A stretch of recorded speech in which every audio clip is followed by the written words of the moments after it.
జై శ్రీకృష్ణం వందే జగద్గురుం. భగవద్గీత మకరందము 17వ అధ్యాయము శ్రద్ధాత్రయ విభాగ యోగము 8వ శ్లోకము. సాత్వికాహారమును గూర్చి వచించుచున్నారు. ఆయుస్సత్వ బలారోగ్య సుఖ ప్రీతి వివర్ధన రస్య స్నిగ్ధ స్థిరా హృద్యాహార సాత్విక ప్రియ. ఆయుష్ను, మనోబలమును, దేహ బలమును, ఆరోగ్యమును, సౌఖ్యమును, ప్రీతిని బావుగా వృద్ధి నొందించినవియు, రసము గలవియు, చమురు గలవియు, దేహమందు చాలా కాలము ఉండునవియు, మనో ఆహారములైనవియు, ఆహారములు సత్వగుణములు గల వారికి ఇష్టములయ్యుండును.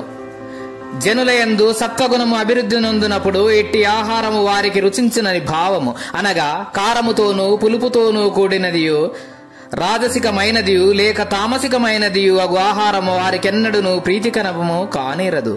పైన తెలిపిన సాత్వికాహారమే వారికి ఇష్టముగా నుండును. ధ్యానాదులకిట్టి ఆహారము మిక్కుటముగా అనుకూలించును. ఆహార విషయము పరమార్థ రంగమున ఎంతయో ముఖ్యమైనది కనుకనే శ్రీకృష్ణమూర్తి గీతలో పెక్కు చోట్ల దాన్ని గురించి ప్రస్తావించుచూ వచ్చెను. కావున ముముక్షువులు ఆహార సంయమము ఏదియో చిన్న విషయమని తలంపక బ్రహ్మ మార్గమునకి స్థానము ఆక్రమించి ఉన్న దానిగా దానిని భావించి సాత్వికాహారమునే సేవించుచూ రావలెను. సాత్వికాహారము ఎట్టిది? ఆయుష్ను, మనోబలమును, శరీర బలమును, ఆరోగ్యమును, సుఖమును, ప్రీతిని లెస్సగా అభివృద్ధి నొందించినదియు, రసము గలదియు, చమురుతో కూడినదియు, దేహమునందు చాలా కాలము ఉండునదియు, మనో ఆహారమైనదియు సాత్వికాహారము అనబడును. కావున విఘ్నులట్టి ఆహారమునే సేవించవలయును. భగవద్గీత మకరందము. జై శ్రీకృష్ణం వందే జగద్గురుం.